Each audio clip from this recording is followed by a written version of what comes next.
오늘은 우리에게 일반적인 얘기가 아니고 바울이 결정적 순간에 기가 막힌 이 고백을 하게 되는데, 이 고백을 잘 들으면 마치 바울의 자랑처럼 느껴지지만 절대로 바울의 자랑은 아닙니다.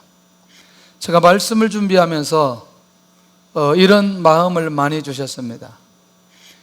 교회가 처음 정착할 때는 자리 때문에 쉽지 않은 시간을 보냈습니다. 예배 장소 때문에. 사실은 목회자는 예배를 드리는 게 굉장히 중요하기 때문에 예배 장소가 매우 중요합니다. 물론 혼자 고민하는 건 아니고 같이 고민하였지만, 성도들이 와서 마음껏 예배 드릴 수 있어야 되는 그런 환경이어야 되기 때문에 그 예배 장소 때문에 씨름했던, 어쩌면 처음부터 마지막 나올 때까지 끊임없이 제 안에 예배 장소에 대한 부담이 계속해서 있었습니다. 두 번째, 교회가 어느 정도 성장이 되니까 간섭하기 시작했습니다. 이제 종교국에서 참 빠른 시간 안에 그 집회 허가서를 내려줬어요. 북경시에서 허가서를 내줬는데, 허가서를 내준 만큼 어떤 상황이 벌어지느냐, 사사건건 집회에 관해서 꼭 묻는 겁니다. 무슨 일을 어떻게 하고 어떻게 계획하고, 이것을 시하고 구하고 있는데, 시에서는 그렇게 타치를 많이 안 하지만 구에서는 상당히 많은 시간들 종교국에 가서 얘기해야 되고 또 같이 나눠야 되고, 이런 시간들이 많이 있었습니다. 그렇지만 제가 종교국에 갔다 왔다고 얘기한 적이 거의 없어요. 그 이유가 있죠. 그 다음에 종교국이 그렇게 연락이 오고 종교국을 갔다 오면 또 아주 절대로 그 시간이 넘지 않고 공항국에서 연락이 와요. 근데 여러분들, 공항국은 두 군데가 있어요. 시공항국이 있고 구공항국이 있고, 처음에는 시공항국을 통해서 연결이 되다가 나중에는 구공항국으로 연결이 되었어요. 아마 거의 어떤 사람도 제가 이 공항국에 갔다 왔다 혹은 이분들을 만났다 이런 얘기를 제대로 들은 분들이 많지 않아요. 왜 그러느냐, 항상 겉으로 보기에는 우리 교회가 마음껏 예배를 드리기는 하지만 제 내면 안에는 끊임없는 도전들이, 이 교회가 세워가지 못하도록 하기 위한 수많은 도전들이 계속해서 있었습니다.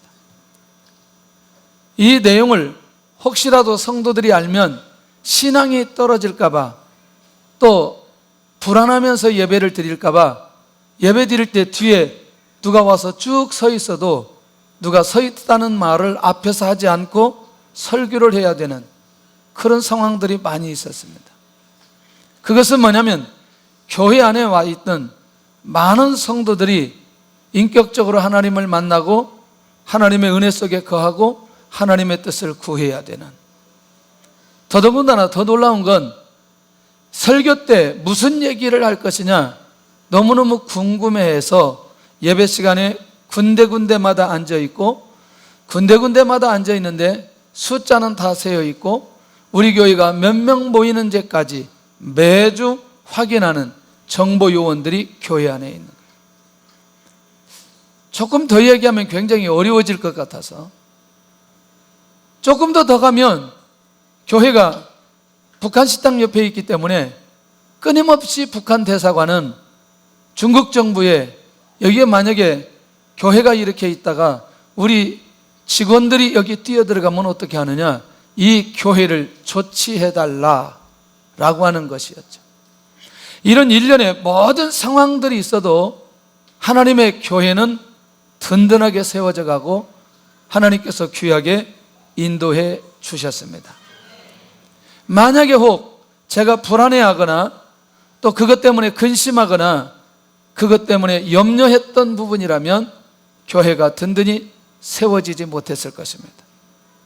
제가 나오기 직전에 한 1년 전부터 무슨 얘기를 끊임없이 했느냐? 장소 옮겨라, 장소 옮겨라, 장소 옮겨라, 이 얘기를 계속해서 했어요. 한국에 종교국과 연결된 목사님들이 올 때마다 아무래도 중국 정부에서 움직임이 심상치 않으니 장소 옮기면 좋겠다, 계속해서 저한테 그런 얘기했어요. 끊임없이 얘기했어요. 그러나 그 얘기를 같이 우리가 공론화하면서 장소를 다른 곳에 또 옮기면서 예배를 드릴 수 있을 때까지 가는 것이 굉장히 부담이 되는 거죠. 그게 눌리는 거죠. 왜냐하면 이곳에서 하나님 앞에 마음껏 예배드리고 하나님의 은혜를 경험해야 되고 영적으로 성장해야 되기 때문에 결국 이런 상황 속에서 하나님께서 교회를 잘 인도해 주시고 온 많은 성도들이 하나님의 은혜를 받게 되어졌습니다. 어쩌면 지금껏 이 사도 바울이 고백하는 이 내용이 어떤 것인지 하나님 앞에 리더로 살았던 모든 사람들은 이 말이 쉽게 이해가 될 줄로 믿습니다. 그런데 오늘 이 사도 바울이 자랑하고 싶은 거예요. 그런데 자랑은 자기를 자랑하기 위해서 자랑하고 싶은 게 아니고 정말 이 사도 바울이 진짜 사도는 어떠한 마음과 어떠한 자세로 사역을 해야 되느냐라고 하는 것을 한번 말하고 싶은 거예요. 놀라우게도 그런 면에서 자기가 자랑하고 싶은 것이 자랑을 위한 것이 아님에도 불구하고 자기가 부득불 내가 이 자랑을 좀 해야 되겠는데 나를 어리석은 자로 여기지 말라. 혹 내가 이 자랑하는 것이 어리석은 자의 모습으로 본다면 어리석은 자로 차라리 받으라. 그러나 시간이 지나고 나면 내가 이 자랑하는 이유를 분명하게 알게 될 것이다. 사도 바울이 이렇게 말하면서 그는 인간의 지혜나 인간의 권위를 자랑하지 않겠다고 작정을 하고 고린도 교회 성도들에게 이제 하나씩 자기가 무엇을 자랑해야 될지 무엇을 말해야 될지 이것을 말하고 있는 것을 보게 된다는 것이죠. 그런 면에서 이렇게 사도 바울이 자랑하고 싶은 결정적인 이유 하나는 교회를 사랑하고 이 교회를 세우고 싶고 이 고린도 교회가 든든하게 서가야 되는 그런 마음의 부담감이 오늘 바울 안에 있는 것을 보게 된다는 거죠. 16절을 한번 보겠습니다. 16절 시작. 내가 다시 말하노니 누구든지 나를 어리석은 자로 여기지 말라.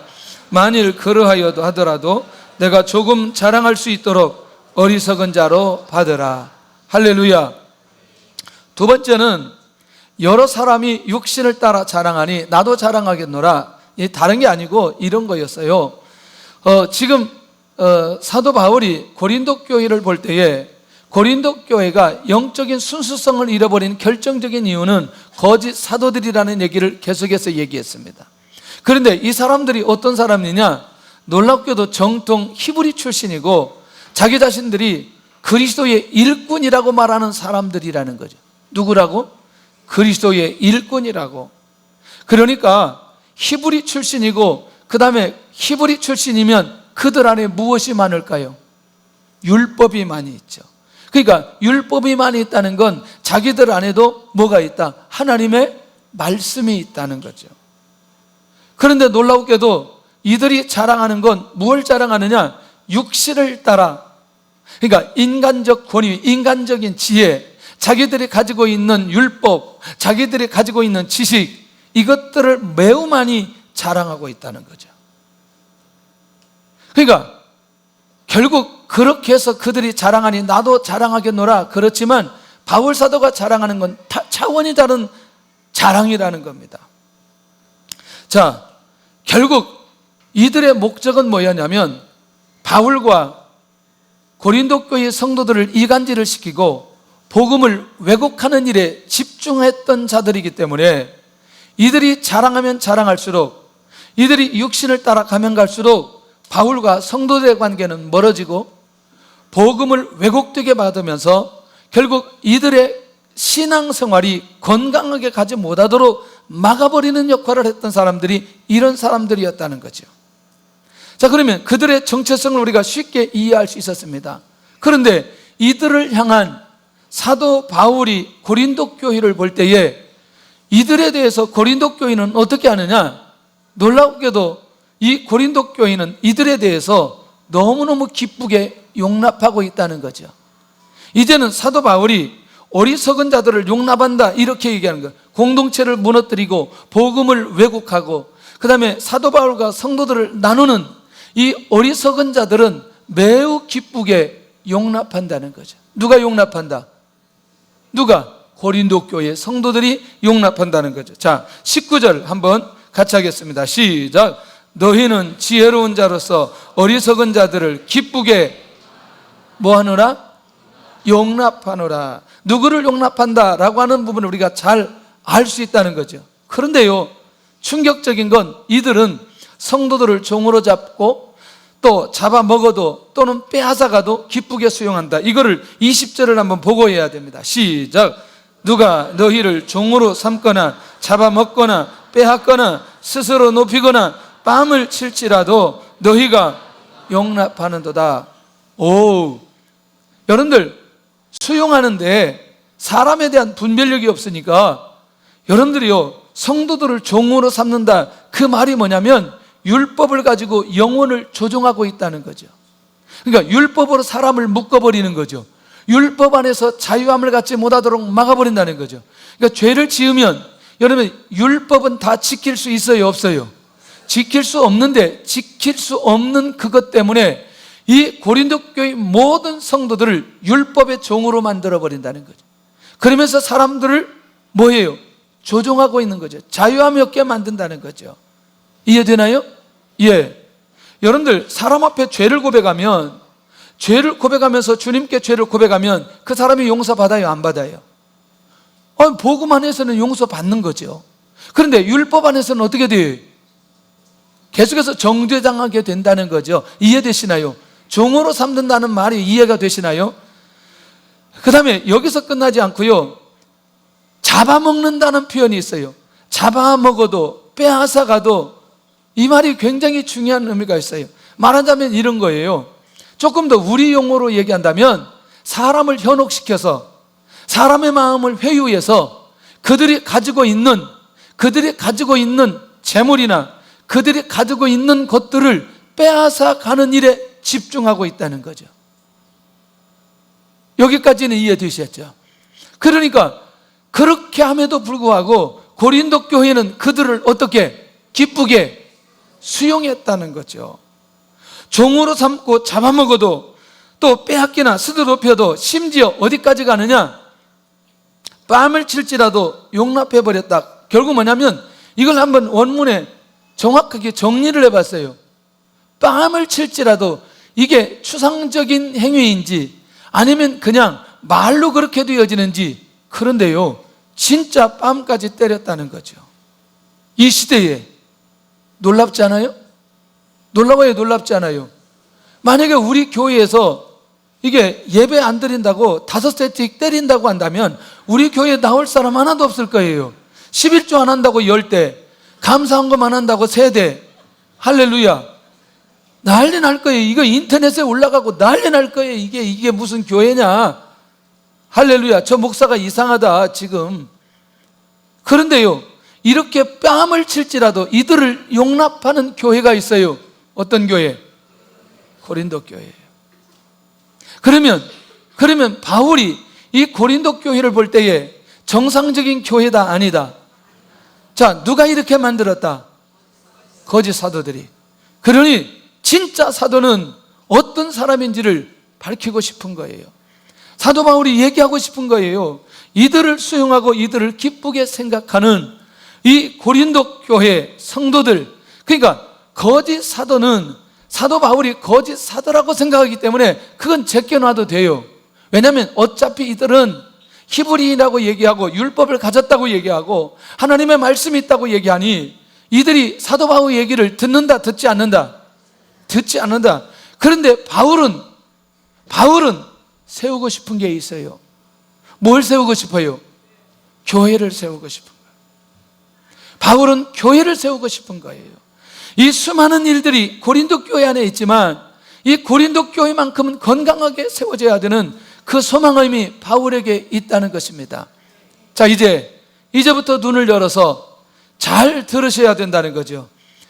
이제 그리스도의 일꾼이 된 자신의 상황을 나누기 시작하는데 이것을 사도 바울이 자랑으로 얘기하지는 않는다는 거죠. 자, 그들하고 비교할 때 조금 더 뒤떨리지 않는다. 왜? 그들이 히브리인이라고 얘기하고 이스라엘 족속이라고 얘기하고 아브라함의 후손이라고 얘기한다는 거죠. 그러니까 바울 사도도 내가 히브리인으로서 절대로 부족하지 않는 정체성을 내가 가지고 있다. 이런 것으로도 내가 절대로 무시당할 수 없는 그런 히브리인, 이스라엘인, 아브라함의 후손이다. 당당하게 말하고 있다는 것이죠. 그럼 이제 우리가 생각할 때 사도 바울이 내가 아브라함의 후손이라고 하는 거, 내가 히브리인이라는 사실을 자랑하고 싶어서 말하는 게 아니라고 하는 걸 느낄 수 있잖아요. 그게 목적이 아니라고 하는 걸. 할렐루야. 이제부터 그 눈이 우리 안에 열려져야 될 필요가 있다는 거죠. 내가 수고를 넘치게 하였고 옥에 갇히기도 하였고 무엇도 맞았다. 매도 맞았다. 실제로 사도 바울이 감옥을 몇 번이나 가느냐? 7번 갔어요. 여러분들 사도행전 16장에 빌립보 감옥에 들어갈 때 옷 벗기고 매 맞는 거 기억하시죠? 없는 얘기하는 게 아니고 사도 바울이 실제로 7번이나 감옥에 갈 정도로 복음을 위해서 헌신하고 결단했던 사람이라는 거죠. 그러면 또다시 사도 바울이 고린도 교회를 향해서 내가 이래봬도 내가 복음을 위해서 이렇게 수고했고 옥에 갇히기도 했고 매도 수도 없이 맞았다. 내가 진짜 사도야. 그게 아니라는 거죠. 그걸 말하고 싶은 게 아니라는 거죠. 유대인들에게는 사시미나 감한매를 5번이나 맞았다는 거예요. 결국 뭐냐면 레위기서에 보면 사람들이 범죄하고 사람들이 하나님 앞에 하나님의 뜻대로 살지 않으면 몇 대를 맞아야 되냐면 40대를 맞아야 돼요. 그런데 39대를 때린 건 때리다 잊어버리거나 아니면 다 때리고 이게 사람이 어떻게 될까봐 한 대 덜 때려서 39대만 때린 거예요. 그걸 몇 번이나 맞았다고요? 5번이나 맞았다. 극한 고통을 느끼기에 충분했던 매. 정말 우리 학교 다닐 때는 선생님들이 왜 그렇게 잘 때렸어요? 혹시 목검이라고 아세요? 남자 우리 시대에 다녔던 분들 그때 교련하면서 목검인데요. 선생님이 물어봐요. 몇 대 맞을래? 왜 이렇게 잘 때려? 아무나 걸리면 때려요. 그래서 저는 자신 있는 게 5대였어요. 5대까지는 맞겠는데 6대까지는 못 맞겠더라고. 그리고 차라리 엉덩이를 때리면 되는데 왜 허벅지를 때려? 훨씬 더 많이 아파요. 그래서 우리는 갖다 목검 다 부러뜨려 버렸어요.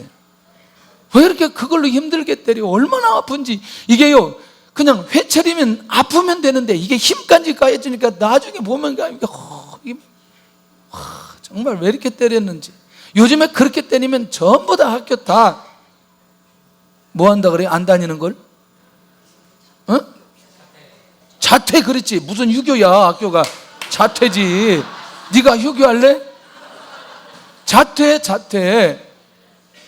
그러니까 39대를 몇 번씩이나 맞을 정도로 5번씩이나 맞을 정도로 그런 고통을 당했다는 것입니다. 무엇 때문에? 복음 때문에. 무엇 때문에? 복음 때문에. 여러분들 3번 태장으로 맞고 1번 돌로 맞고 3번 파산했는데 여러분들 태장은 노마식 매질이에요. 그러니까 결국 동족들에게도 40에 하나 감한 매를 맞았지만 이방인들에게도 매를 맞았다는 거예요. 3번 뭘로 맞고? 그러니까 누구에게 맞았다는 거예요? 아니 그러니까 이방인이라고 얘기하지만 여기 누구예요? 이방인이. 결국 로마 사람들에게 맞았다는 거예요. 1번 돌로 맞고 3번 파산하고 배를 탔는데 3번 파산하고. 이 상황들은 보편적인 사람들이 경험할 수 없는 그 경험을 사도 바울이 자기 몸으로 감당했다는 얘기입니다. 무엇을 위해서? 복음을 위해서. 그러면 복음을 위해서라고 말하니까 너무나 범위가 커요. 실제로 무엇을 위해서? 교회를 세우기 위해서. 할렐루야. 영혼들을 세우기 위해서, 하나님의 비전을 이루도록 하기 위해서 그가 이런 대가를 지불했다고 얘기합니다. 26절에 가서는 강의 위험, 강도의 위험, 동족의 위험, 이방인의 위험, 바다의 위험, 광야의 위험을 전부 다 쓸어서 자기가 경험할 수 있는 모든 어려움을 다 경험했다. 그러니까 결국 바울 주변에 있는 모든 상황들은 바울을 공격하고 위험에 빠뜨렸던 환경이었다고 고백하고 있다는 거예요. 그러나 사도 바울 안에는 이것이 문제가 된다 안 된다? 문제가 되지 않는다는 거죠. 한 번도 이것 때문에 복음이 막혀지거나 복음이 중단되거나 하나님의 비전이 끊어지지 않았다는 거죠. 왜? 자기는 누구의 사도이니? 주님의 사도이니. 무엇을 세우기 위해서? 교회와 영혼들을 세우기 위해서. 이런 수많은 위험들이 내 안에 있지만 한 번도 그 영향 때문에 교회를 세우지 못한 적이 없었다는 거죠. 할렐루야. 할렐루야. 보통 중요한 게, 오래전에 중국 가기 전에 어떤 분에게 돈을 빌렸어요. 제가 빌린 게 아니고 교회에서 빌렸어요. 교회에서 빌렸는데 제가 그때 설교를 하는데 그분이 뒤에 오셨어요. 근데 그분이 굉장히 어려웠던 분이에요. 본래 회사가 잘 진행되다가 회사가 어려워서 뒤에 이제 와서 이제 돈을 달라고 온 거예요. 그런데 제가 앞에서 설교를 해야 되는 거죠. 근데 저분이 어떤 분인 걸 저는 알아요. 왜 왔는지 알잖아요. 근데 교회의 상황은 그분에게 돈을 줄 수 없는 그런 상황인 거죠. 그런데 여러분들, 설교는 설교대로 끝났지만 제가 설교했던 내용을 이분이 오해를 해서 예배를 끝나고 났더니 다른 얘기를 막 하시는 거예요. 제 의도와 전혀 상관없는 그런 얘기를 끊임없이 하는 거예요. 끊임없이. 당황 정도가 아니고 감당이 안 되는 거죠. 왜냐하면 혹이라도 제가 교회에 재정이 있어서 주지 않거나 주지 않으려고 하는 생각이 내 안에 있거나 그런 생각이 전혀 없음에도 불구하고 이분하고 대화는 끊임없이 해야 되는 거예요. 그러나 이 상황을 아무도 모르는 거죠. 여전히 그 다음 주에 저는 나가서 교회 설교를 해야 되는 거예요. 여전히 아무 일 없은 듯이 설교를 해야 되고 하나님의 말씀을 선포해야 되는 거예요. 심지어 이런 경우도 있었어요. 초창기 교회 개척하고 1년인가 2년 정도 됐는데 갑자기 교회 안에 시험이 들어서 사람들이 교회 나오고 막 이제 뭐 초창기 2번째 등록, 3번째 등록 이렇게 했던 분들이 굉장히 이제 어려운 상황이 된 거죠. 그래서 제가 강대상에서 이렇게 얘기한 거죠. 저는 아무리 사단의 역사가 일어나도 하나님의 교회를 세우고 그 부분에는 흔들리지 않습니다. 그랬더니 남편은 안 오고 부인이 와서 그 설교를 들었던 사람이 집에 가서 어떻게 전달하냐면, 오늘 전도사님이 설교를 하는데 우리 보고 사탄이라고 얘기했다고. 와. 그런데 그분과 함께 같이 시험 든 그 사람이 갑자기 교회가 지하실인데 교회를 찾아왔어요. 교회를 찾아와가지고 교회 안에 있는 교회라고 해봐야 뭐 사택이라고 해야 교회에 붙어 있으니까 그 사택 안에 있는 소파를 들어가지고 저를 때리려고 그러더라고요. 와. 그럼에도 불구하고 여전히 저는 목회를 해야 되는 거예요. 여러분, 이 얘기 제가 밤새도록 하면 끝이 없습니다. 여러분들, 교회가 그냥 세워지는 게 아니라는 거죠. 이해되시나요?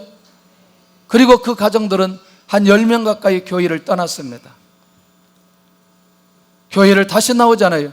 그분들은 전부 다 어떤 분들이냐? 제가 개인적으로 전도했거나 개인적인 은혜를 절대로 잊을 수 없는 사람들이에요. 제가 신학을 보내서 사역을 하게 만들었고 또 신학을 보내서 길을 여러 개 했던 이런 사람들이었어요. 그런데 이런 사람들이 한꺼번에 마음이 모아져 그렇게 움직이게 되는 거예요. 와, 무슨 생각이 드냐면, 하나님, 정말 목회를 해야 되나요? 이런 생각이 드는 거죠. 얼마의 시간이 지나고 난 이후에 그때 함께했던 후배 전도사가 목사 안수를 받고 제가 이제 이쪽으로 이사 왔는데 어느 날 저를 찾아왔어요. 찾아온다고 전화를 해요. 왜 나를 찾아오냐 했더니 찾아와야 되겠다. 찾아왔어요. 찾아와가지고 한마디 하는 말이 이미 우리는 다 저는 정리되고 하나님의 교회는 든든하게 세워지고 이제 이 3번에서 이제 막 부흥이 되어지고 막 이제 막 7층에서 8층 올라가고 뭐 이런 상황인데 뭘 하나 가져왔어요. 이걸 하나 가져왔어요. 그 뭐냐 그랬더니 구두 티켓 5만 원짜리 얼마나 지갑에다 많이 넣어놨는지 그 티켓이 달아가지고 이게 끝이 막 한 걸 얼마나 가지고 다녔는지 그걸 하나 내면서 그동안 미안했다고 그러는 거죠. 야, 미안하고 뭐고 뭐 그럴 필요 뭐 있겠냐. 그렇게 하고 이제 나머지 이제 이 관계는 다 회복되고 이제 그랬는데 이제 그 얘기를 하고 싶은 게 아니고 중요한 건 뭐냐면 이 목회 현장에는 교회를 세워가는 데는 사도 바울이 얘기했던 모든 환경들이 보이지 않지만 끊임없이 도전되어 일어나고 있다는 사실입니다. 다만 말하지 않고 가는 거죠. 왜? 교회를 세우기 위해서, 영혼들을 세우기 위해서. 내가 공항국 만났다, 공항국 사람들이 이렇게 이런 얘기 하더라 한마디만 하면 저는 믿음으로 극복할 수 있지만 성도들은 그것 때문에 두려움에 빠지고 교회가 어떻게 될까 봐 불안해할 수 있는 가능성이 매우 많이 있기 때문에 차마 그 얘기를 하지 못하고 이 상황을 극복해 가는 거죠.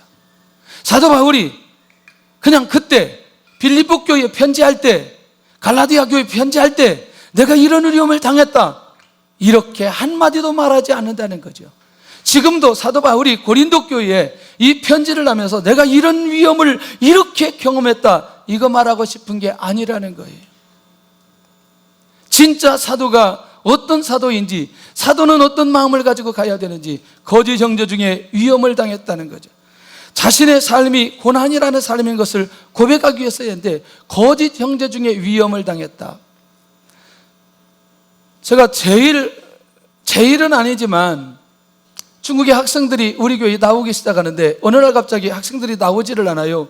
왜 나오질 않느냐 물어봤더니 우리 교회가 이단이라는 소문을 듣고 이단이기 때문에 나오지 않는다는 거죠. 이단이 뭐예요? 이단이 뭐예요 도대체? 십자가에 돌아가신 예수 그리스도를 부인하는 게 이단이거든요. 가슴이 찢어지는데 어떻게 할 수가 없어요. 그리고 그 학생을 제가 잘 몰라요. 결국에 그 학생은 우리 교회에 나오지를 않았어요. 이렇게 거짓말을 하는 사람들이 끊임없이 일어나는 거예요. 자, 한국에서 들려오는 소리도 역시 진실이 아닌 왜곡된 얘기들이 끊임없이 들려오는 거예요. 거짓 형제 중에 위험을 당하였다. 이 말이 저는 이 사도 바울이 무슨 말, 어떤 의미로 또 그때 그 바울이 어떤 마음이고 어떻게 인도받아갔을까 이 부분에 대해서도 충분히 공감할 수 있겠더라는 거죠. 할렐루야. 그런데 사도 바울이 그래서 내가 너무너무 힘들고 어려웠다 그 고백하는 게 아니라는 거예요. 그 고백하는 게 아니라는 거예요. 이것도 하나 이제 여러분들 전체적으로 있을 때 얘기를 하면 좋겠는데 어떤 분들이 홍성건 목사님이 이단이라는 얘기 어떤 분 기사를 보고 얘기했다고 하는데 그 내용인즉 이거예요. 서울중앙교회에서 홍성건 목사님이 집회를 했는데 서울중앙교회가 구원파가 사용하는 교회 이름입니다. 그게 여기 안양 인도권에 있어요. 그런데 광명시의 서울중앙교회에서 목사님이 강의를 했는데 사람들이 잘 모르고 서울중앙교회 여기서 강의한 줄 알고 이단 교회에 가서 강의했다는 기사를 올린 거예요. 나중에 알고 봤더니 그 교회가 아니고 광명시에 우리가 빌립훈련 했던 그곳이 서울중앙교회인데 뒤에다 댓글을 다 달았어요. 그게 사실이 아니고 서울중앙교회는 이게 서울중앙교회였다. 이 교회가 아니었고 뒤에서 정리를 다 했어요. 근데 사람들은 메인 글만 딱 보고 마치 그게 이단인 것처럼 하는 그 기사를 보고 이단 같은 생각을 하게 되더라는 거죠. 굉장히 중요합니다, 여러분들. 그래서 우리가 어떤 부분들을 얘기하고 정리할 때는 깊이 있게 보고 자세하게 정리하고 확인해야 될 필요가 있다는 것이죠. 할렐루야. 지금도 여러분들 인터넷에 딱 뜨면 그 기사가 그대로 떠 있어요. 계속해서. 그러면서 우리는 다른 것보다도 하나님 앞에서 거짓 형제 중에 위험을, 누가 나의 말 때문에 어떤 위험을 당하는 일들은 있어서는 안 된다는 거죠. 할렐루야. 7번째는 여러 번 차지 못하고 줄이고 목마르고 굽고 춥고 헐벗었노라. 저는 이 27절에 가서 말씀을 준비하다가 생존의 문제까지 사도 바울이 가버린 거예요. 육체적인 고통, 그리고 말할 수 없는 고난의 생활. 여러분들 세상에 굶고 춥고 뭐 했느라? 헐벗었노라. 이거는 사람이 갈 수 있는 데까지 다 가버렸다는 거죠. 할렐루야. 제일 저는 힘든 게 추운 거예요. 추운 거. 추운 거. 할렐루야. 차를 타면 제발 좀 에어컨 좀 키지 마세요. 추운 거 죽겠어요. 그래서 요즘에는 기도했어요. 하나님, 온도 좀 맞춰주세요. 성도들이 힘들어요. 성도들이. 여기서 좀 에어컨 껐어요.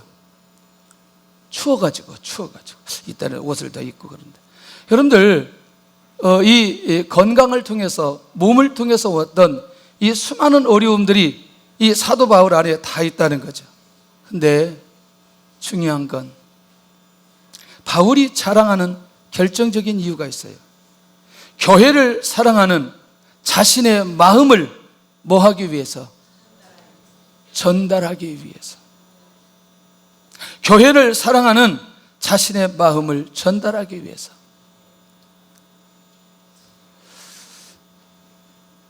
저는 말씀을 준비하면서 내가 바울처럼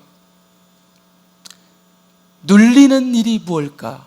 그럼 여러분들 지금 바울이 말하는 눌리는 일이라는 게 두렵거나 그것이 문제가 되거나 그것 때문에 힘들거나 그런 내용이 아니라는 거 이해할 수 있겠죠. 이해되시죠?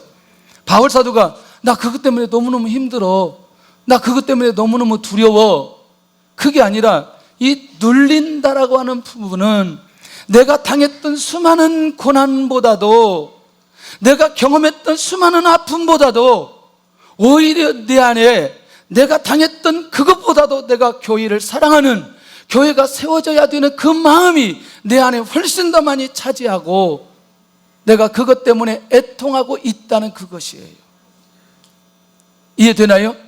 그러니까 내가 육체적으로는 이런 수많은 것들이 내 안에 있지만, 내가 이렇게 고통을 당하고 힘들고 어려운 상황들이 있지만 28절이 비밀이라는 거예요. 오늘 바울이 말하고자 하는 핵심이 바로 28절이라는 거죠. 시작. 이외의 일은 고사하고 아직도 날마다 내 속에 눌리는 일이 있으니 곧 모든 교회를 위하여 염려하는 것이라. 할렐루야. 다시 28절 시작. 이외의 일은 고사하고 아직도 날마다 내 속에 눌리는 일이 있으니 곧 모든 교회를 위하여 염려하는 것이라. 불안해서 염려하는 내용이 아니라는 거예요. 할렐루야. 제가 정리를 한번 했어요. 이 모든 것들보다 자신 안에 눌리는 게 뭐냐? 외적인 항복보다 바울을 더 눌리는 것, 모든 교회를 위해서 염려하는 것, 교회를 사랑하고 교회를 세우고자 하는 것. 그런 면에서 주님의 사도는 오직 무엇을 위해서 존재한다? 교회를 위해서 존재한다. 자, 23절을 보면은 이제 왜 이렇게 사도 바울이 말하는지 알 수 있어요. 시작. 그들이 그리스도의 일꾼이냐 정신없는 말을 하거니와 나는 더욱 그러하도다. 내가 수고를 넘치도록 하고 옥에 갇히기도 더 많이 하고 매도 수없이 맞고 여러 번. 그들이 그리스도의 일꾼이냐 정신없는 말을 하거니와 나는 더욱 그러하도다. 내가 누구다? 그리스도의 일꾼이다. 자, 저는 목회하면서 내 안에 눌리는 것이 무엇일까?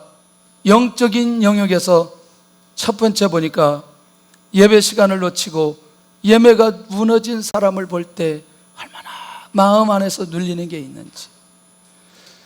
두 가지입니다.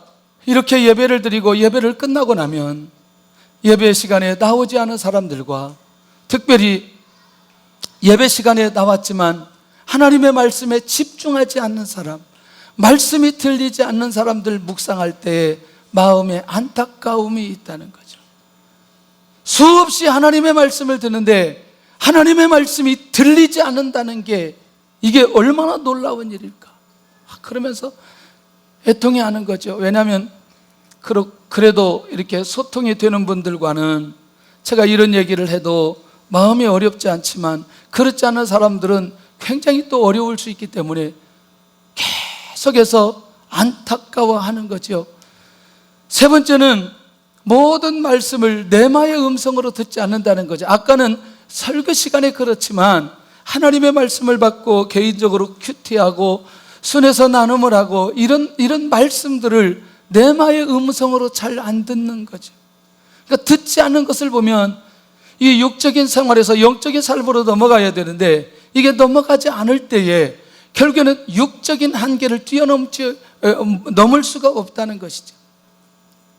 참 그것 때문에 많이 그런 분들이 안타깝고, 그 다음에 네 번째는 뭐냐면 기도를 하지 않고 기도가 열리지 않는 사람을 볼 때, 하나님 앞에 기도하고 기도가 열려야 하나님의 역사가 일어나는데, 이게 기도가 열려야 되는데, 하나님 기도해야 되는데, 그 가정 기도해야 되는데 기도의 자리에 보이지 않을 때에 또 마음에 부담이 있는 거죠.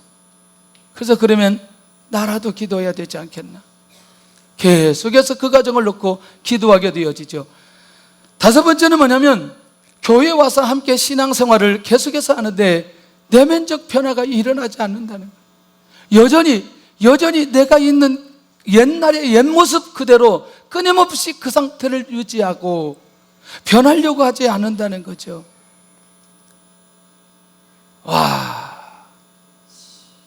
제가요, 오늘 이 설교를 하려고 하나님께서 성숙시켜 주셨는지, 오늘 목욕탕에 가려고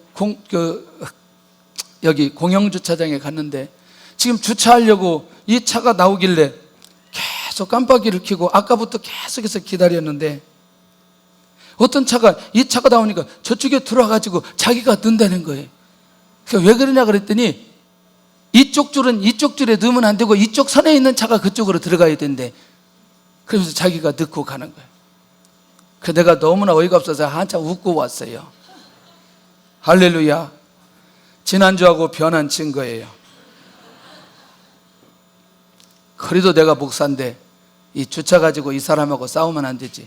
그런데 제가 이제 거기를 꼭 들어가고 싶었던 게 뭐냐면, 이제 뒤에 있다가 조금 앞에 와고 조금 앞에 왔더니 뒤에 차가 나가는 거예요. 그러다가 저 뒤에 따라오는 차가 거기다 쑥 넣어버리는 거예요. 이야, 그러니까 몇 번을 이제 왔다 갔다 하는 거죠. 이게 참 쉽지 않죠, 여러분들. 신앙생활을 하면서 내면적인 변화가 일어나야 되는데, 여섯 번째는 뭐냐면 사명을 모른 채 신앙생활을 하는 것을 볼 때 또 뚫리는 거죠. 하나님, 사명을 발견해야 되는데, 사명을 깨달아야 되는데 열리지 않습니다. 그러나 제가 그것이 열려진 사람하고는 같이 대화를 나누지만, 그렇지 않았을 때는 또 뭐 해야 되느냐? 하나님 앞에 엎드려 기도해야 되는 거예요. 그냥 기다려야 되더라는 거죠. 왜? 이것은 하나님이 하셔야 될 영역이기 때문에 사람이 말하는 것은 한계가 있더라는 거죠. 그렇지만 마음에 부담은 있는 거죠. 하나님, 사명을 깨닫게 해주시고, 하나님, 이런 부분에 내면적인 변화가 일어나게 하여 주시고, 하나님, 예배가 회복되게 하여 주시고, 하나님, 기도가 회복되게 하여 주시옵소서. 이것이 그 사람을 보고 불안하는 게 아니고 회복되어야 됐던 아비와 같은 그런 마음이 끊임없이 있다는 거죠. 영혼의 가치를 소중하게 생각하지 않는 사람들, 영혼 하나하나가 얼마나 소중하고 귀한데, 영혼 하나가 예수님 믿고 구원받아 하나님의 자녀되고 영적으로 성장해서 이게 하나님이 주시는 직분의 자리까지 가는데 얼마나 많은 시간이 걸리는데, 그 영혼의 영혼에 대해서 너무나 가치를 두지 않는다는 거죠. 자기만 보여지기 때문에. 그럴 때마다 또 마음이 아픈 거죠. 또 눌리는 거죠. 8번째 굉장히 중요합니다. 재정이 열리지 않고 너무너무 힘들고 어려운 가정을 볼 때 같이 힘든 거죠. 사실 전체적인 기도하고 제가 집중해서 기도하는 건 사업하는 분들입니다. 하나님 열어주세요. 하나님 열어주세요. 이제 시작합니다. 하나님 은혜를 내려주세요. 아직 그걸 가지고 재정을 가지고 헌신하거나 결단하거나 그렇지 않았어도 하나님 이 가정 재정이 열려야 됩니다. 은혜를 내려 주시옵소서. 끊임없이 어쩌면 이 기도는 목회를 시작하면서 지금까지 끊임없이 기도하게 만들었던 이 가정이 이번 고비는 넘어가야 됩니다. 수없는 얘기들을 듣죠. 이번 3일 후에는 얼마를 막아야 됩니다. 이번 주에는 어떻게 막아야 됩니다. 이번 달에는 어떻게 해결해야 됩니다. 또 이번 주에는 어떻게 해결해야 됩니다. 이 수많은 얘기들이 들릴 때마다 하나님, 어쨌거나 이 문제가 하나님의 은혜 가운데 해결되도록 하나님 역사에 주시옵소서. 이 기도를 끊임없이 안 할 수가 없는 거죠.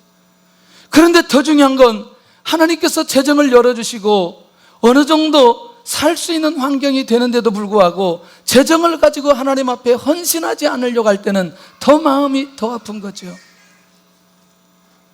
할렐루야. 이것은 영적으로 가정을 보고 영혼들이 보여지지 않으면 절대로 이런 마음이나 이런 생각이나 이런 기도할 수 없지요.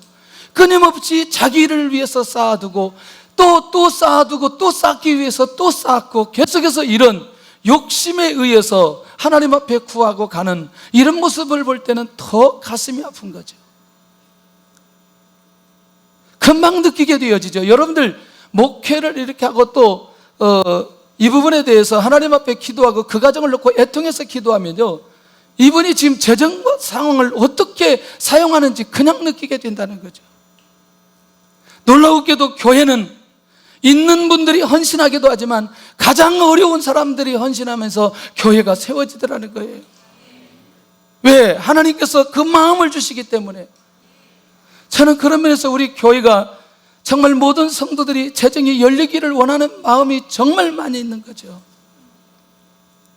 더더군다나 어떤 분들이 다른 사람들에게 돈을 꾼다는 얘기를 들을 때마다 더 가슴이 아픈 거죠. 두 가지 마음인 거죠. 공동체에 이렇게 돈을 꾸면 안 될 텐데, 하나님을 만나야 되는데, 또 한 가지 마음은 얼마나 힘들면 돈을 꿀까. 두 가지 마음이 교차되면서 하나님 앞에 기도하기 시작합니다. 하나님 열어주세요. 그래도 해결해 주세요. 하나님 역사해 주세요. 얼마나 힘들면 그렇게 되겠나요? 그러나 더 중요한 건 뭐냐면 이것이 습관이 되어버린 사람을 볼 때는 더 힘들다는 거죠. 할렐루야. 여러분들, 저는 그런 면에서 제가 말로 표현을 하진 않지만 사람 하나, 가정 하나를 놓고 볼 때에 하나님 앞에 구체적으로 기도하지 않을 수가 없는 거죠. 그냥 이름만 딱 놓고 보면 이 가정의 기도의 제목이 뭔지 그냥 떠오르는 거예요. 그냥 이름만 놓고 그냥 쭉 기도하면 이렇게 기도하죠. 안수 집사님들, 장로님들, 안수 집사님들, 권사님들, 순장님들, 또 쭉 우리 성도들, 그 다음에 이제 사업하시는 분들 쭉 계속 이렇게 기도를 해 나가죠. 그 다음에 전도할 대상자들, 그 다음에 더 중요한 건 또 사명을 발견해야 될 우리 청년들, 그 다음에 더 중요한 기도, 결혼 대상자들, 위탁한 사람들 명단 쫙 있어요. 이 사람들 기도해야 되고, 계속 이렇게 기도하는 거죠. 여러분들, 제가 눌린다는 말, 사도 바울이 눌린다는 말의 의미를 이해를 잘했으면 좋겠습니다. 다른 관점에서 듣지 말고 율법적으로 정죄하려고 하거나 그것이 제 안에 문제가 되거나 그런 내용이 아니라고 하는 걸 여러분들 이 바울의 마음을 이해하면서 받았으면 좋겠다는 거예요. 혹시 오늘 이 얘기를 들으면서 여러분들 만약에 오해를 하거나 마음속에 다른 생각이 있다면 하나님의 음성으로 듣지 않았다는 거예요. 설령 여러분들 내 안에 걸리는 내용이 있다면 하나님 앞에 회개하시면 됩니다. 하나님 앞에 내려놓으시면 된다는 거예요. 또 한 가지는 뭐냐면 잘못된 교리에 빠져서 나오지 못한 사람들. 다른 사람은 몰라도 목회자는 알지요. 여기에 빠지면 안 된다는 걸 알고 있는 거죠. 그러나 본인과 공동체를 위해서 그냥 지나가는 거죠. 모른 채 하는 거죠. 모른 채. 이런 때가 한두 번이 아니라는 거죠. 한두 번. 여러분들, 그걸 놓고 하나님 앞에 엎드린다는 게 얼마나 소중한지. 자, 그 다음에 이제 인격적인 영역은 뭐냐면, 사람의 말을 하나님의 말씀보다 중요하게 묵상하는 사람이 있어요. 수없는 하나님의 말씀이 던져지는데 누가 사람 말을 하나 한 번 딱 던지면 금방 은혜를 받는 거죠. 이야, 이럴 수 있어, 이럴 수 있어. 할렐루야. 우리는 그렇지 않으리라고 믿어요. 두 번째가 더 충격적인, 더 마음이 힘든 게, 내 주변에 있는 사람이 누구인지를 분별하지 못하는, 영적으로 유익이 되는 사람인지, 내가 영적으로 나를 깨어있게 만드는 사람인지, 이 사람이 교회를 세우는 사람인지, 이 사람이 영혼을 세우는 사람인지, 이 사람이 교회를 무너뜨린 사람이고 영혼을 무너뜨린 사람인지 분별하지 못하고 관계하는 것을 볼 때 더 마음이 아프고 눌리는 거죠. 세 번째, 부정적인 말에 영향을 받아 함께하는 거죠. 하나님의 말씀이 들려지지 않으면 자기도 모르게 부정적인 말에 영향을 받아 그렇게 갈 수밖에 없다는. 그런데 꼭 기억하시기를 바랍니다. 부정적인 말은 자기가 책임을 져야 돼요. 그러니까 그걸 제가 끊임없이 지금까지 오면서 제가 그것을 경험했기 때문에, 제 스스로 경험했기 때문에, 제가 약간이라도 다른 얘기를 했을 때 결국에는 제가 그걸 계산해야 되더라고요. 그러니 그것을 느끼니까 하나님 회복시켜 주시옵소서, 은혜를 내려 주시옵소서, 그렇게 또 기도하지 않을 수 없다는 것이죠. 할렐루야. 네 번째, 영적인 대화가 되지 않고 사람의 말을 끊임없이 하는 거죠. 끊임없이. 어떤 상황과 사건이 벌어졌을 때 여기 분명히 하나님의 뜻과 계획이 있다라는 사실. 이번에 경훈이하고 종민이가 다쳤어요. 정말 제가 이제 이런 눈이 열려 있지 않으면 우리 단기 잘못 왔나? 우리 사역 잘못했나? 이렇게 생각할 수 있는데 갑자기 이런 마음이 있는 거죠. 하나님께서 이들을 향한 계획이 있구나. 지금은 아니지만 얼마의 시간이 지나갔을 때 하나님께서 이들에게 메시지가 될 수 있겠다, 그런 생각해 보는 거죠. 이들을 책망할 수가 없는 거죠. 왜냐하면 그들이 실수한 게 아니거든요. 잘하려고 했던 거거든요. 열심히 사역하다 그랬거든요. 아니, 차에서 내리다가 넘어졌는데 이걸 뭐라고 얘기해야 돼? 아니, 열심히 태권도 이게 딱 멋있게 하다가 이게 짚었는데 이게, 그러니까 여러분들 이거를 여기는 안 왔어야 돼. 야, 이거 태권도는 여기서는 안 했어야 돼.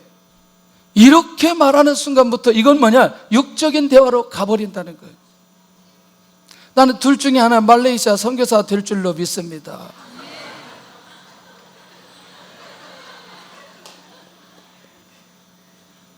아니, 종민이 지가 말레이시아 선교사로 온다고 얘기했어요. 이 말 했기 때문에 1년이라도 갔다 와야 돼. 할렐루야. 저는 이번에 우리 청년들을 보면서 감사하다. 왜 감사하냐 그러면, 정말 우리가 21명 움직이는데 다 각자에게 은혜가 있는 거예요. 그리고 어떻게 각자 꼭 자기들만 할 수 있는 것들만 주어지는 거예요. 일이 어떻게 그렇게 신기하더라고요. 예, 앞에는 앞에 선 사람대로, 앉아있는 사람대로, 서는 서 있는 대로 전부 다 한 사람도 사역에 제외되지 않고 모두가 함께 사역자가 돼서 사역하는데 너무너무 감사했어요. 그래서 제가 이런 생각이 드는 거죠. 정말 이제 우리 청년들이 앞으로 움직일 때마다 하나님께서 지금보다 훨씬 더 많은 은혜를 더 주실 것이다. 그렇지만 이제 우리가 영적으로 기도하는 거죠. 이런 상황들이 벌어질 때 하나님 더 영적으로 깨워서 하나님의 인도 받을 수 있는 결정적인 기회 되게 하여 주시옵소서. 다섯 번째, 공동체를 세우려고 하는 것보다 무너뜨리는 사람. 마음으로, 생각으로, 행동으로 이런 거를 볼 때, 야, 말이라도 이렇게 하면 좋았을 걸, 이렇게 하면 좋았을 걸, 그런 거죠. 여러분들, 이게 아무것도 아닌데 그 사람의 기도의 내용을 들어보면 이 공동체를 세우려고 하는지 그러지 않는지 한 번에 알 수 있습니다. 여러분들, 저는 굉장히 중요하다고 생각해요. 우리 모두 다 공동체를 세우시기를 바랍니다. 그러나 그러한다 할지라도 그것을 쉽게 말을 할 수 없다는 거죠. 왜냐하면 그가 말을 들을 때까지 기다려야 되기 때문에 그렇다는 거죠. 제가 이제 사람이 좀 급하기는 해도 사람에 대해서 기다림은 있어요. 할렐루야. 성적으로 죄를 짓고 돌아서지 않는 사람, 이걸 좀 깊게 얘기해서는 안 될 거라고 생각해요. 저는 한국, 중국 여기 몇 군데 이렇게 사역을 하면서 특별히 선교지에서도 그렇고 참 쉽지 않은 상황들, 내 얘기하면 안 되는데 느껴지는 거예요. 그냥 제가 아무도 얘기하지 않는데 느껴지는 거예요. 견딜 수가 없는 거죠. 확인해 보면 너무나 정확한 거예요. 이 성적인 죄는 그냥 곁에만 가도 느껴지는 거예요. 그래서 여러분들, 성적으로 죄 짓는 사람은 제 옆에 오지 않기를 바랍니다. 피해서 다니세요. 왜 그러느냐? 해결이 안 돼요. 이거는 다윗 같은 회개가 아니면 끊을 수가 없어요. 왜? 마음은 빼앗겼기 때문에. 행동으로 내가 이걸 절제한다고 해도 마음이 빼앗긴 건 끊어내기가 어려워요. 나중에 기회 되면 어떤 다른 세미나나 이런 거에 됐을 때 이걸 제가 자세하게 나누고 싶어요. 한 가지, 맞는 말은 아니지만 틀린 말도 아니에요. 제가 추적해 봤어요. 부모님이 그랬어요. 다는 아니에요. 다는 아니라고 얘기했어요. 그리고 그게 맞는 말은 아니라고 얘기했어요. 부모님이 꼭 경험이 있어요. 기억하시기를 바랍니다. 여러분, 무겁게 받으시기를 바랍니다. 유혹이 올 때에 만약에 내 딸의 남편이, 내 사위가 만약에 그런다면, 내 며느리가 만약에 그런다면 그때의 아픔은 충격 이상이라는 거죠. 하나님, 내가 후손들을 위해서라도 내가 이걸 끊어내게 하여 주시옵소서. 할렐루야. 제가 눌린다는 말의 의미 이해할 수 있나요? 어떤 것을 누굴 정죄하려고 하는 내용이 아니라는 거예요. 그만큼 아비의 심정으로 영혼을 바라보는 거죠. 저한테 와서 이 얘기하고 나서 제가 그 뒤로 한 번도 이것을 정죄하지 않아요. 왜? 실제로 저한테 이런 얘기를 하고, 저는 이런 상담을 굉장히 처음부터 많이 했기 때문에. 그리고 앞으로는 저한테 이런 상담 하지 마세요. 제가 묻지도 않을 거예요. 왜냐하면 제가 다 알고 있기 때문에. 할렐루야. 너무나 분위기가 험해요. 지금 내가 생각해도 분위기가 험해요. 그만큼 애통이 한다는 거죠. 다른 것은 끊어낼 수 있는데, 다른 것은 기도하면 열리게 되는데, 이 성적인 문제는 한 번 빠지면 회복하기가 어렵다는 거죠. 그래서 자기는 자꾸 이 마음이 절제가 안 된다. 손을 묶고 다녀요. 그냥 묶고 다녀. 그냥. 할렐루야. 그리고 자기는 이 시선이 구성이 안 된다. 선글라스 안 보이는 거, 사람만 보이는 거 쓰고 다니. 그냥 옆에도 안 보이고 앞만 보이는 거, 이거 앞만 보이는 거.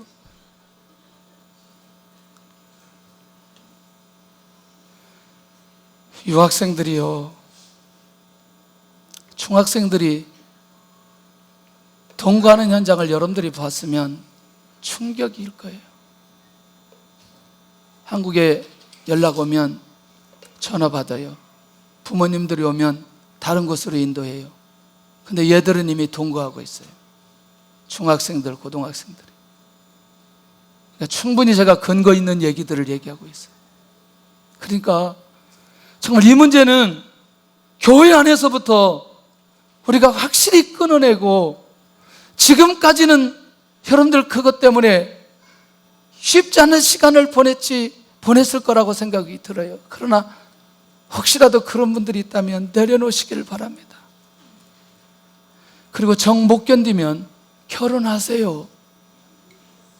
결혼 다 했으면 그냥 남편이나 아내에게만 집중하세요. 좋은 말로 할 때. 에? 내가 다 안 되니까? 좋은 말로 할 때. 청년들 좋은 말로 할 때 못 견디면 시집장가 빨리 가요. 결혼시켜줄게. 어떤 청년이 결혼할 시기가 안 됐는데 자기 여자친구 생겼다고 나한테 얘기해요. 그러면 결혼해야 되겠는데, 결혼하겠대요. 좋다. 그럼 결혼하자. 빠른 시일에 결혼하자. 차라리 결혼하는 게 훨씬 낫지요. 나 그런 사람은 일찍 결혼시켜줘야 된다고 생각해요. 왜 이 얘기를 계속해서 하는지, 여러분 우리 전체를 한번 영적으로, 나는 우리가 이 시간에 리모델링 해야 될 필요가 있다는 것이죠. 할렐루야. 더 가슴 아픈 거, 예배가 안 끝났는데 철야 시간에, 기도 시간에 뒤에 없어 도망가 있어요. 하나님 앞에 예배 드리고 마지막 축도까지 끝나고 집에 가야 되는데, 뒤에 인사하러 뒤에 가면 뒤에가 몇 자리 쭉 없어요. 아예. 하나님, 그래 집에 가야 할 일도 없고, 집에 좀 1, 20분 일찍 가야 별로 할 일도 없는데 그렇게 그 기도 시간을 못 견뎌가지고 집에 가는 거예요. 그렇다고 해서 내가 또 이렇게 말할 수는 없어요. 하나님, 간 사람들 기도의 제목 3개만 더 주시옵소서. 내가 이렇게 말할 수는 없어요. 그래도 왜냐하면 그렇게 하면 저도 그 기도 같이 해야 되더라고. 또 그러니까 그냥 지나가긴 하지만 안타까워서 한마디 했어요. 제발 좀 끝날 때까지 기다리라는 거예요. 오늘 제가 12시까지 하고 싶어요. 정말. 아멘. 할렐루야. 제가 왜 이 대목에서 길게 가는지, 정말 여러분들 하나님의 음성을 듣는 사람들은 들려질 것입니다. 들려질 것입니다. 왜? 이게 개인 무너뜨리고요, 가정을 무너뜨립니다. 교회 무너뜨립니다. 그 다음에 국가를 무너뜨려요. 사회를 무너뜨려요. 심각한 정도입니다. 그래서 베이비박스에 온 아이들의 상황을 우리가 구체적으로 얘기하지 않는 건 여러 가지 의미가 있어요. 죄송하지만 목사 자녀들도 베이비박스에 아이들 갖다 놓은 아이들도 있더라고요. 그걸 누구든지 자랑할 수 없다고 생각해요. 제가 이런 기도하고 있는 거 아세요? 하나님, 제가 우리 교회 성도들, 청년들, 특별히 우리 자녀들, 우리 손주들, 이 부분을 평생 지켜주시옵소서. 그 기도하고 있어요. 이 말이 느껴져야 됩니다. 깨어있기를 바랍니다.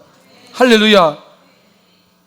리더인데도 불구하고, 교회의 직분자인데도 불구하고 술, 담배 문제 해결하지 못하고 지금도 한쪽에 가서 홀짝홀짝 하거나, 한쪽에 가서 불 떼고 오거나, 리더인데, 교회의 중직자인데 모를 줄 알지요, 여러분들.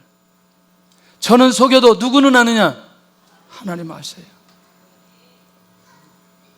아예 일꾼 세울 때 나는 이거 못 끊었어요, 얘기하세요. 세움 받고 망신당하지 말고 제발. 저 형님이 장로 될 때 우리 교회 목사님이 아닌 다른 교회 목사님이 장로고시 하면서, 형님이 주초를 하지 않는데 우리 아버지가 그렇게 골초였다고 얘기하잖아요. 그러니까 아버지 술, 담배 문제 어떻게 해야 되나? 여러분들 본인 물어보는 것도 아니고 이분은 저희 형님이 장로 되는 게 좀 불편했나 봐요. 이게 나중에 그런 얘기를 하는 거예요. 그런데 아버지 주처 문제, 아니 아버지 주처 문제까지 물어보기는 여러분들 좀 그렇잖아요. 맞아요, 안 맞아요?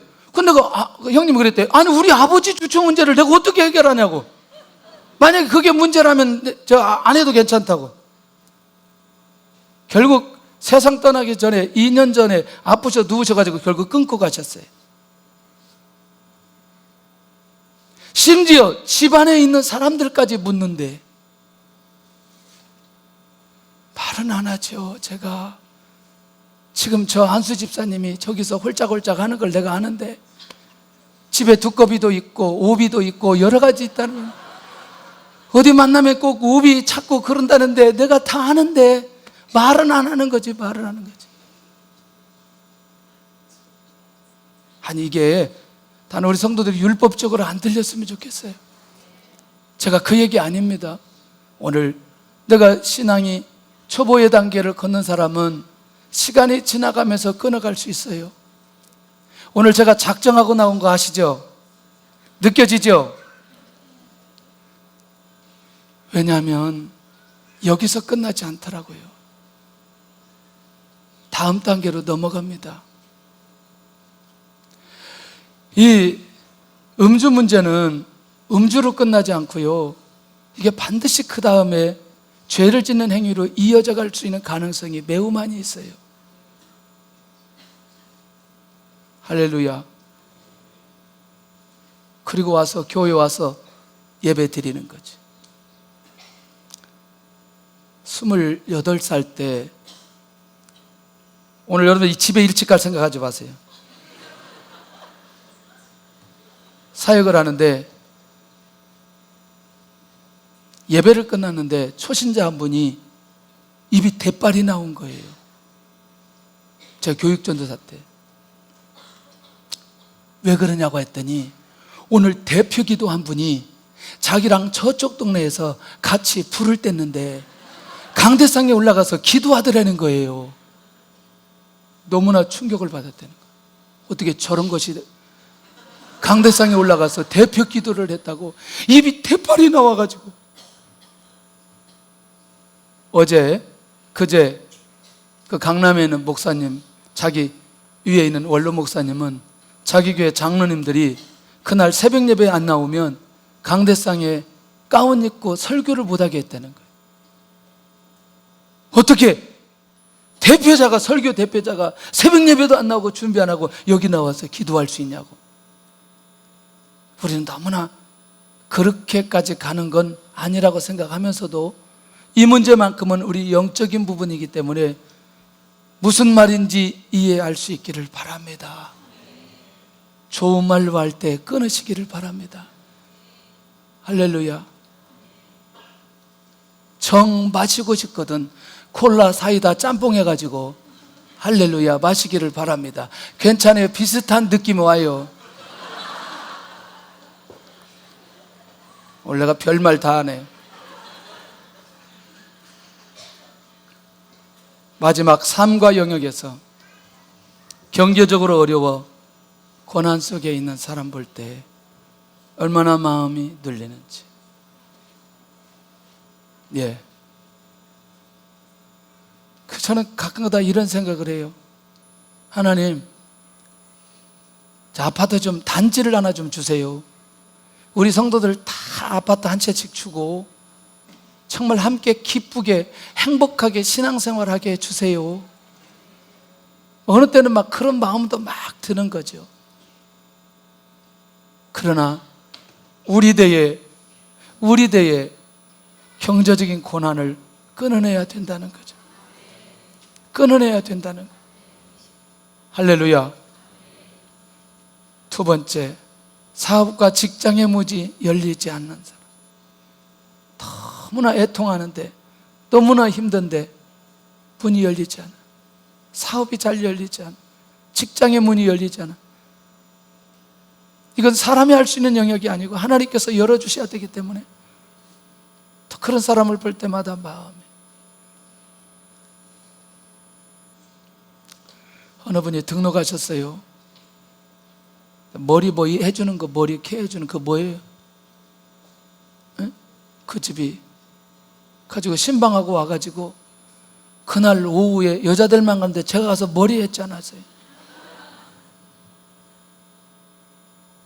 그 돈을 안 받으려고 그러죠. 근데 돈을 안 받으면 제가 안 가죠. 돈을 일부러 주었어요. 간 이유가 있죠. 왜냐하면 그렇게 해서라도 이제 이 사업장이 어떤 형태로든지 시작하면 좋겠다, 그런 마음이 있는 거죠.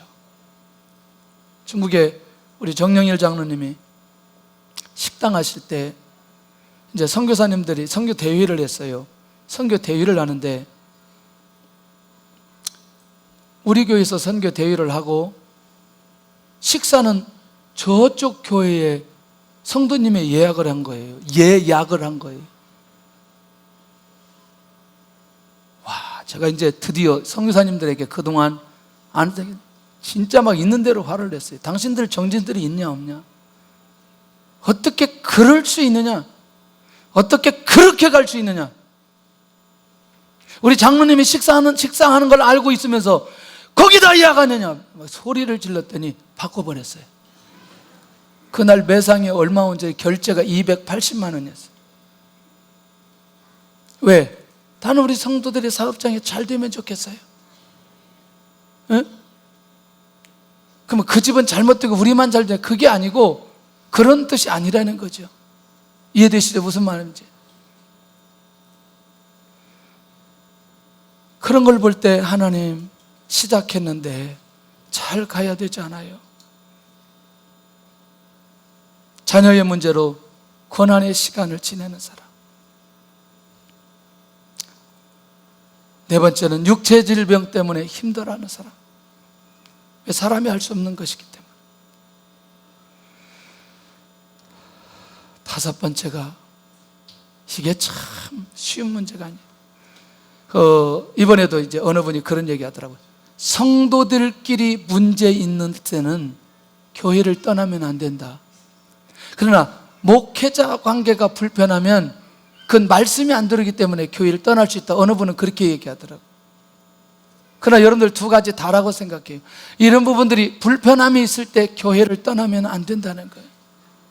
할렐루야. 회복할 수 있기를 바랍니다. 지난번에 주방에서 노 권사님하고 이 집사님하고 대판 붙었어요. 제가 서울에서 딱 이 소식을 듣고 그날 폭발이 됐어요. 제가 왜 폭발이 되느냐? 이분들 교회 세워야 될 사람들인데, 이분들에 의해서 교회가 세워져야 되는데 대판 식당에서 싸워 둘이 반 죽었어요. 전화에다 대고 그냥 거의 내가 한 10분 정도 막 둘이 막 펑펑 울죠. 또 안쪽에 전화 안 받아도 문자로 또 있는 대로 보내고 막. 그래서 그날 밤에 둘이 화해를 다 해버렸어. 다 바로 끝내버렸어요. 우리는 싸움하면 바로 해결해야지. 이게 그 다음날 가면 이게 묵상이 되어가지고 또 묵상이 되어가지고 또 묵상이 돼가지고 더 큰 싸움이 벌어져. 바로 붙어서 해결해야 돼. 할렐루야. 우리 성도들 관계가 힘들면 붙어요. 때리지만 말고 붙어. 할렐루야. 그리고 뭐 하라? 화해하라. 회복해라. 할렐루야. 저는 이걸 잘합니다. 왜냐하면 제가 스포츠를 했기 때문에 스포츠 경기할 때 하여튼 치고받고는 안 했지만 험한 욕까지 나오기 직전까지 갔어요. 하여튼 10원짜리 나오기 직전까지 갔지만 끝나고 나면 깨끗하게. 한번 새로 보세요. 여러분들이 인대 끊어놓고 이분이 와서 사과도 않는 거죠. 그런데 끝나면 끝. 그분이 누구인지도 모르는 거죠. 페어플레이, 영적인 페어플레이가 필요하다는 거죠. 무엇 때문에? 무엇 때문에? 영혼을 세워야 되기 때문에. 다 끝나갑니다. 여섯 번째, 사업 실패로 좌절감에 빠져 있는 사람. 여러분들 특별히 사업을 하다가 중단되거나 직장 다니다 중단된 분들 앞에서는 말을 조심해야 됩니다. 할렐루야. 제가 무심코 어떤 분한테 요즘 뭐예요? 이렇게 물어봤어요. 잘 지금 쉬는 분한테 요즘 뭐예요? 내가 물어보면 안 되는데 내가 그렇게 물어보고 얼마나 후회했는지 몰라요. 뭐 하기는 그냥 집에 있는데 요즘 뭐예요? 내가 물어봐요. 그렇게 나는 인사치레로 그냥 했는데 내가 하고 보니까 말을 잘못했어요. 이해되시죠? 무슨 말인지. 평상시 때는 그런 말이 그냥 잘 들리다가도 제가 여러분들 말을 쉽게 하는 것 같지만 상당히 말을 절제하고 있다는 것을 아셔야 돼요. 왜? 그 영혼을 세워야 되기 때문에. 할렐루야. 어쩌면 저는 이런 마음으로 지금까지 목회를 해왔다고 생각합니다. 예. 제가 누구에게 대화를 하되 한참 막 혼을 냈어요. 그리고 막 이렇게 얘기했어요. 그러고 나서 혼자 하나님 앞에 얼마나 기도하는지 몰라요. 하나님, 그 마음이 힘들지 않게 주시옵소서. 하나님, 그 마음을 붙들어 주시옵소서. 성령께서 제 마음을 아시죠? 제가 왜 그 얘기 했는지 성령께서 아시죠? 계속 그 기도하는 거죠. 왜? 제가 아비의 마음을 가지려고 애를 쓰고 있기 때문에. 7번째, 설교를 오래 하니까 애들이 울기 시작했어요. 부부간의 갈등 속에 있을 때. 죄송하지만 왜 우리 교회 안에 왜 같은 방에서 앉아? 왜? 예? 같은 방에서 왜 앉아? 진짜 내가 이렇게 기도할 거예요. 하나님, 방 하나만 있는 대로 이사가게 해 주시옵소서. 내가 정말 이렇게 기도하고 싶은 마음이 정말 많이 있지만 애들 때문에 그렇게 못하겠어요. 그 애들 어떻게, 애들 또 방 안으로 가면 애들이랑 어떻게. 그렇게 기도하기 전에 알아서 합방할 수 있기를 바랍니다. 이게 지금 심각하다니까. 지금 혹 내가 공개적으로 얘기해요.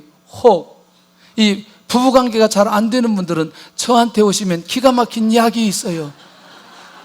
제가 얼마든지 공수해 드릴 수 있어요. 내가 이 별일 다 하고 있어요. 지금 나이가 들면 힘이 떨어지면 저한테 얘기하면 다 해결할 수 있는데 그것까지 해결할 수 있어요. 내가 목회하는데 내가 그거 못하겠어요. 그건 내가 저한테 조용히 오시면 조용히 내가 좋은 거 알려드릴 수 있어요.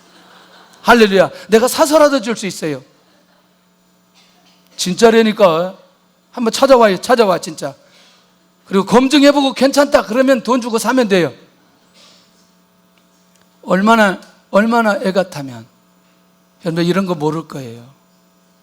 하나님, 부부관계가 회복되게 해주세요.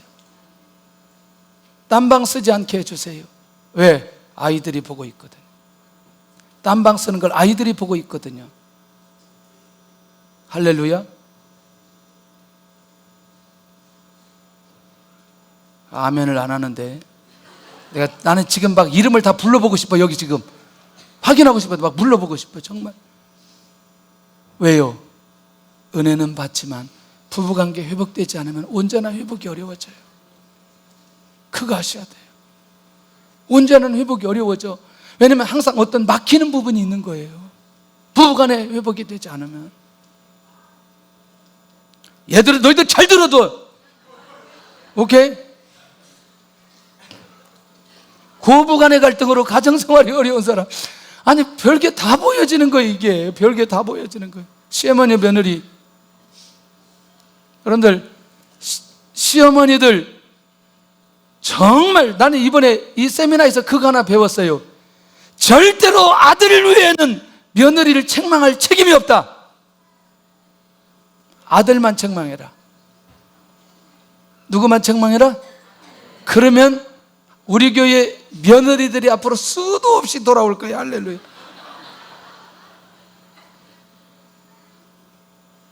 함께 우리가 기도하면서 극복했으면 좋겠습니다. 제가 이렇게 쭉 나누었지만 사실은 그렇게 되기 원하는 마음이 제 안에 있습니다. 그렇게 우리 성도들이 세워지기를 원하는, 마음속에 그 성도를 정죄하거나 그 성도를 불편하게 생각하거나 어렵게 하려고 하는 게 아니라는 것입니다. 공동체를 세우는 성도 되게 하여 주옵소서. 영혼을 세우는 성도 되게 하여 주옵소서. 가정, 특별히 부모와 자녀, 가정을 세우는 성도가 되게 하여 주옵소서. 민족, 사업가, 직장, 학교를 세우는 성도가 되게 하여 주옵소서. 열방, 선교지를 세우는 성도가 되게 하여 주옵소서. 나에게 있는 이 모든 것들을 극복하고도 그렇게 인도받는 역사가 일어날 수 있기를 원합니다. 오늘 나오지 않은 분들은 오늘 이거 반드시 내일 올릴 건데 전체 듣고 순해서 묵상하고 10번 정도 듣고 앞으로 같이 나눔하면 좋겠습니다. 그래서 우리가 영적으로 모든 가정들이 회복하고 인도받는 시간이 될 수 있기를 바랍니다.